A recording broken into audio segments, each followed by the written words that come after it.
Hi everyone, you're with Lucy from Live Art Journaling and Self-Development, and I'm so happy to introduce you to our YouTube Hop. This is an exciting thing that we have happening at the moment where you're going to be able to go between 14 different amazing YouTube artists. So you're going to hop between. It's really important that you do hop between. You like their pages because there's that possibility of you winning whatever we make. So make sure you comment and subscribe. Now, I've also got all the things that are in this in the description, so if it goes past too fast, you'll know. But basically, I've got some Glad wraps, some coffee, some watercolour paper, some paintbrushes, some little bits and pieces because I'm going to make a great little book today. Let's call it the Passport to the Future, where we can put little places that we want to go to later after all of this finishes. So first thing I'm doing is I'm painting coffee onto my page. Now at home, if you're doing this process, it would be really great if you did the coffee on both sides, but you need to dry it in between. And because I wanted to make this video quite quickly, I didn't get to do the other side, and it does look nicer if you do the other side as well. Now I've got some Glad wrap and I put that down, or cling wrap, I'm not sure what it's called where you are, and I'm just pushing it around because it's going to give me a really nice effect in my watercolours. So once I've got that where I want it to be, crease it with your hands and that, then I'm going to put it aside to dry. And I'd love you to do the other side in the process at home. So step 2 is to have a little piece of cardboard. I'm also putting sizes in the actual description, but what I'm doing is I'm painting this little piece of cardboard with some coffee as well. Drying it off a little bit because we're going to do some watercolouring on it. And I have watercolour paints here that we're going to use. I'm just drawing a very basic little poppy. So you could put whatever flower you want on this. You could stick a photo on it if you didn't want to paint it, but I'm going to do some painting on it in this case. And I'm using the Tropicals, Prima Marketing Tropicals little paint set to do it. So you just need a flat brush or a brush to do the painting, and you can use one of the water brushes as well. Must have been looking for a brush right then. So I'm just going to take the yellow, and I'd like to just use my glass mat to make it add a bit of water. And I'm doing a yellow background on my poppies because they pop so much more if you do a yellow or a colour behind them rather than just doing them red. And I'm just doing the very basic kind of petals and stems.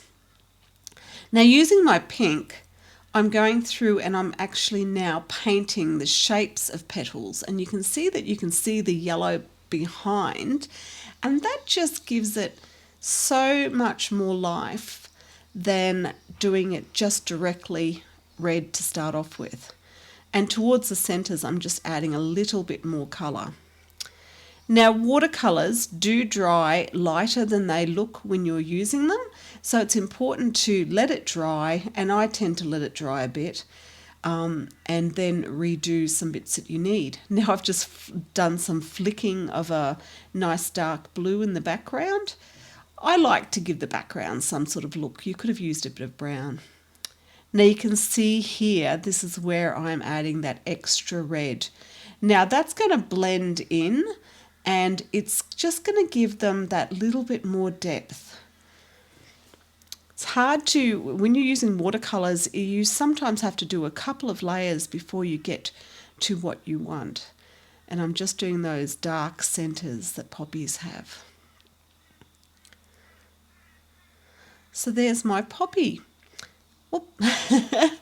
It's so funny when you drop things all the time. Okay, so I'm going to dry this off again. And once it's dry, I'm going to tear the edges because I've cut it a little bit big and I'm just going to carefully tear, and I tear towards me so I can see that beautiful edge. So I'm tearing towards me, and that's then going to fit on the book when we create it. Like I said, the measurements are in the description. I've got a little bit of music paper, and I'm just going to stick that across the bottom. I just think the colour of the music paper goes so beautiful with the coloured paper. And I'm going to use my Dymo label machine in just a minute after I darken the edges. So just using the coffee again to darken the edges. This smells fabulous, by the way. You could use tea if you're not a liker of the smell of coffee. So I've got my little Dymo machine, and I'm going to do the symbol, the hashtag symbol, and youmatter. Because I see this little book that I'm creating as being a kind of a passport where we can plan things for the future, things that we want to do, maybe plan some trips or visits or whatever. So make sure you get your wording. You could just write it by hand if you like, but I've just fallen in love with my little Dymo machine. I've been wanting one for ages, and I am really happy I got this one, and I really love the black. So there I have that. Now that could be a beautiful card front. So now I'm going to get my piece of paper, and you can see those beautiful lines that you get from the cling wrap or saran wrap or whatever it is you call it.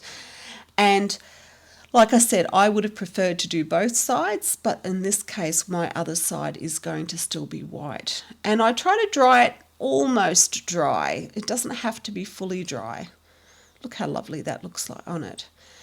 And I'm now going to take some measurements because I want to make my book just a little bit wider than the poppies, but just only a fraction higher than the poppies. So I'm just going to tear it again. Watercolour paper is so pretty when it's torn.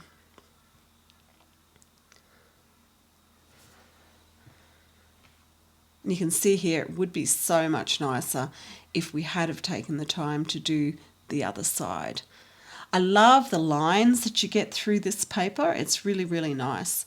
And I'm just now measuring so that I want to divide this piece of paper into 3. I want a little bit of an edge, and that will become apparent in just a moment. So I'm going to divide this into 3, this paper, and this is basically the instructions will give you a certain size, but if you follow this you could make it any size you like. And again, I'm just doing the tearing technique. Putting them together, and I notice that I've got 2 that are a little bit too big, so I'm just going to tear a little bit off them to make them the same size or a similar size. Don't worry if your pages are slightly different. You could even have tabs on your pages if you want. So I've got my pages ready, and when I put my flower on the front, I just think it needs a bit of darkness around the edges. So I'm just taking some brown watercolours and edging around the outside. I like things to really stand out and look like they belong in similar colours, but to stand out. And now I'm marking my page. Now, because the poppy sits to the right-hand side, I'm going to bind the left-hand side, and I'm using an awl to do this.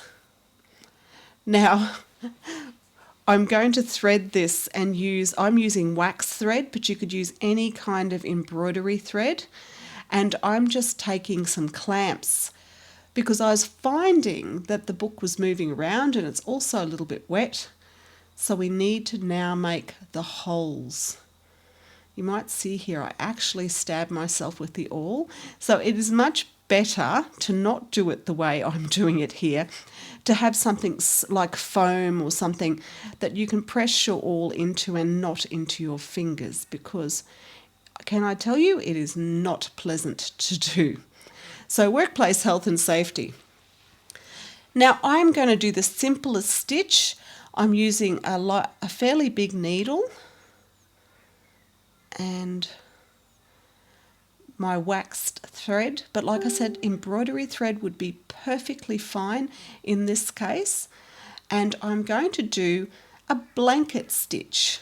So for those of you who don't know what a blanket stitch is, you basically put the thread through. Now the first one doesn't always end up exactly how you want it, but I'm taking it through, then taking it through to the next one and poking my needle through the loop. Now you can see there that first one crosses over a little bit, but the next ones look just like a blanket stitch.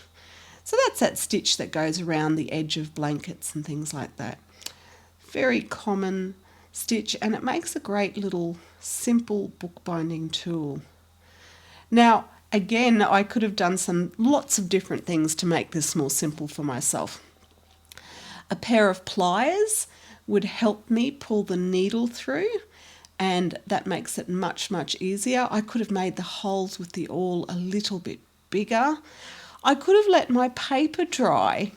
So there are lots of things when we create projects where we look at it later and we go, oh, why didn't I do that? But I like this stitching. I think it looks nice. You can see here I've just pushed it through, but the clamps are definitely, or the pegs are definitely helping me with this part of the process. So every time I make something, I learn something new, and it's really funny how as artists we just keep creating and learning, so we don't always get it right the first time, that's for sure. So I hope you're enjoying it. This is a great little gift as well. I'm just tying it off a little bit, and then I could just glue this on, but I want to stitch it on as well. So again, I probably could have stopped and started again, but I'm using that thread. Bit of glue to make sure that it stays stuck. And I'm just going to do some stitching. It actually would have looked lovely to have a blanket stitch in that place as well.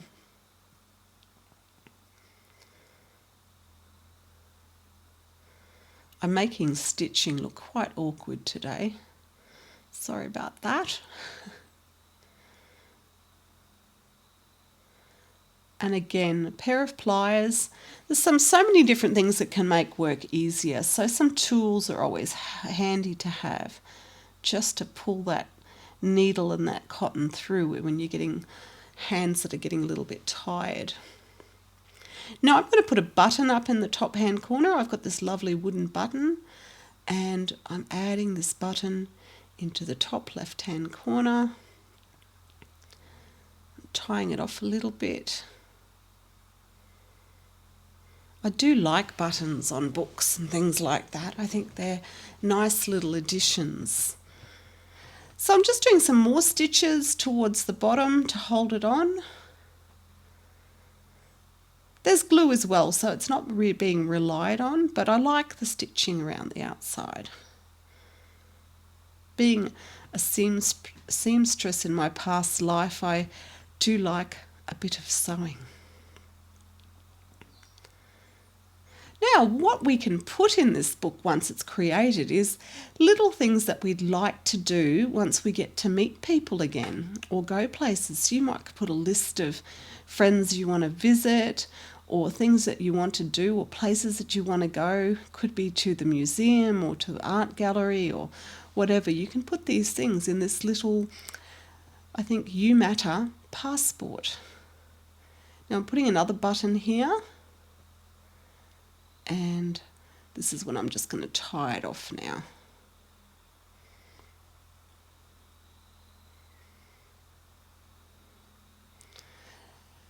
Now again, it would have looked nicer to have the colour on the inside.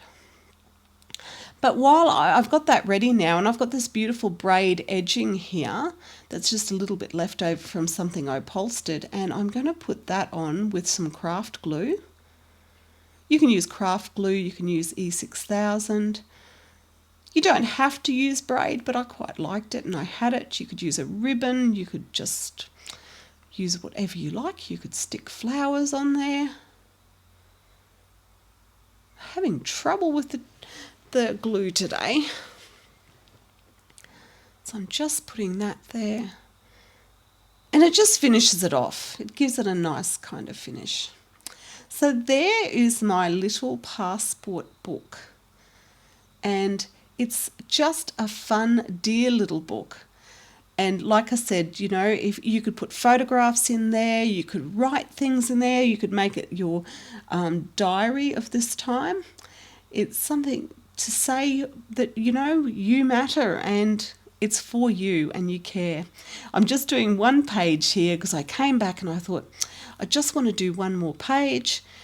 And the first thing I want to do when I get out of this self-isolating, I think I'd like to go out and see people. And I don't know why, but lavender always reminds me of friends and places. So I'm just doing a little lavender painting. Lavender is one of the easiest things you can possibly paint. So I'm just doing a quick little painting on the first page. So I hope you enjoyed my little book project and you give it a go. Of course, like I said, do both pages.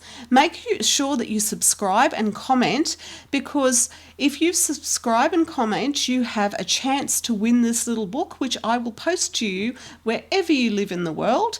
So that would be a lot of fun. And make sure that you take the time to go to the next person on the list, because there are so many YouTube hot people who are there waiting for you to come. So one of the things I want to do is spend some time with friends, and that I look forward to. So make sure you go to the next person. So Carly is the next person, and hop to her next. The link to Carly is in the description. Thank you, everyone. It's Lucy from Art Shed Angel and Live Art Journaling and Self-Development. Bye, and love to you.